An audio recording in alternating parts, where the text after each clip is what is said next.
कधीच नाही चुकणार तुमचे फेवरेट टीव्ही शोज झी5 सोबत, तेही एकदम फ्री। पहिल्यांदा कधी भेटला तुम्ही सगळ्या? पहिल्यांदा शाळेमध्ये। शाळेचं नाव काय? हिंदू मुलींची शाळा। तुमच्या लग्नाला किती वर्ष झाली? माझ्या लग्नाला 16 वर्ष झाले। 16 वर्ष। कसं जमलं ते? लव टू अरेंज मॅरेज आहे। मी कुठे? माझ्या नंदेच्या लग्नामध्ये मी गेली होती, तर तिथे मला यांनी बघितलं, तर तिथेच ठरवलं की लग्न करायचं तर ह्याच मुलीशी। कोणी? त्यांनी ठरवलं? हां, श्रीकांत। तुम्ही तेव्हा बघितलं नव्हतं? नाही।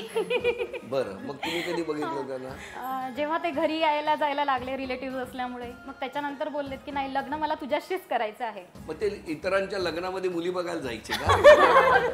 कदाचित मुलं तसंच करतात। कमी वयात झालेलं आहे मी, 20 वर्षाचीच असेल, तेव्हाच लग्न झालंय जस्ट असं। ते काय करतात आता? आता घरी आमच्या सोन्या चांदीचं शॉप आहे। पहिले पत्रकार आपण काय करता? मी मेकअप आर्टिस्ट आहे। अच्छा, आपलं कसं काय? या सर्व माझ्या लव्ह स्टोरी मध्ये सामील होत्या। ऍक्च्युली आम्ही जेव्हा भेटलो, आम्ही छोटे सेम एजचे कॉलेज स्टुडंट्स, प्रेम झालं, सर्व झालं। माझ्या घरच्यांना हे पसंत नव्हते आणि नॉर्मली इन्कम नव्हती, जॉब नव्हता, सेटल नव्हते। ती माझी जिद होती की लग्न करील तर मी यांच्याशीच करेल। माझं लव्ह मॅरेज।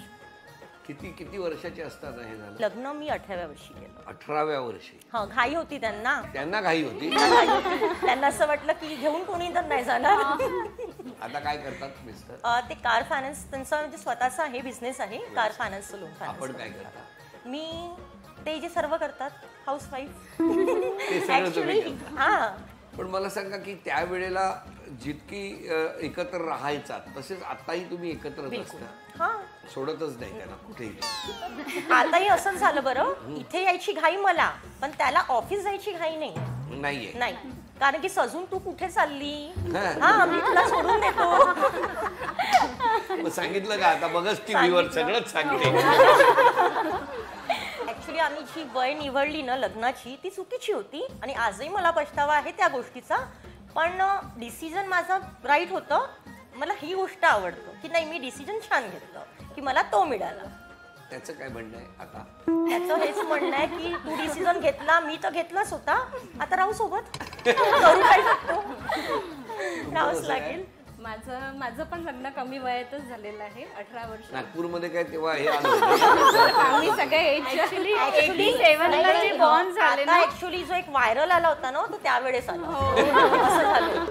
मला पण एका लग्नातच त्यांनी बघितलं होतं आणि त्यांना आवडली। नंतर मग माझ्याकडली फायनान्शियल कंडिशन तेवढी हे नव्हती, त्यामुळे माझं लग्न लवकर झालं।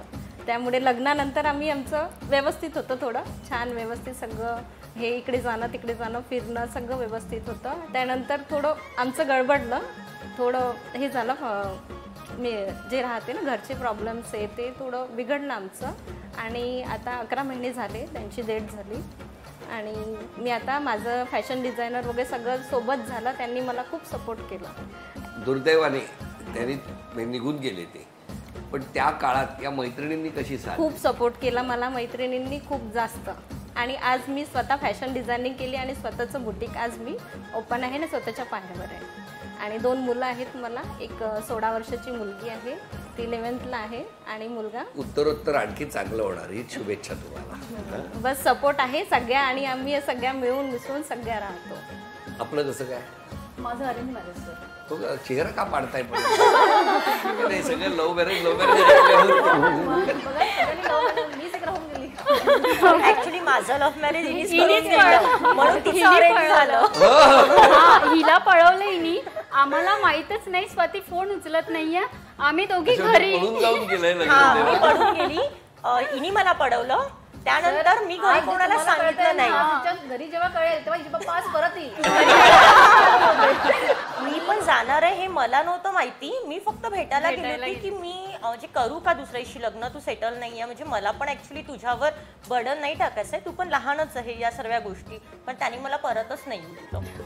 मी टेकडीवर भेटायला गेली आणि टेकडीवरच लग्न करू, मग मी परतच नाही। गणपतीच्या टेकडीवर मला देव पावले। आता त्यानंतर कधी टेकडीवरच्या गणपतीला जाता की नाही? आता गेली ना। हा, जात आता गेली ना चतुर्थीला। आता ते जात असतात की ही जरा शांत राहू दे। मग तुमचं तुझं काय अरेंज झालं? माझं अरेंज मॅरेज. यांच्या सगळ्यांच्या पळवापळवी हो सर, मी कारण मी 25 मध्ये असताना लग्न केलं, यांनी लवकर करून घेतलं ना, त्यामुळे मला थोडा वेळ लागला. काय करतात मिस्टर? ते मेडिकल डिव्हाइस मध्ये आहे. बरं, आपण काय करता? मी हाऊसवाईफ आहे. आपण सर माझी पण माझं लव्ह मॅरेज प्लस अरेंज आहे. एवढं दुःख माझी का होतंय? तिची स्टोरी ऐकण्यासारखी आहे. थोडी वेगळी आहे यांच्यापेक्षा. काय झालं? ॲक्च्युली माझा भाऊ आहे आत्ताचा मुलगा, त्याचा हा मित्र. तर तो नेहमी रूमवर एकटा राहायचा. तो मला फोन करायचा की आज असं झालं तसं सांगायचं, असं शेअर करायच्या गोष्टी.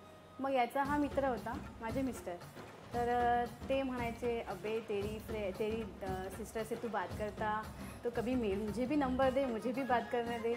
मग असं करून त्यांनी माझा नंबर त्याच्याजवळ घेतला आणि ते मग माझ्याशी फोनवर बोलायचे.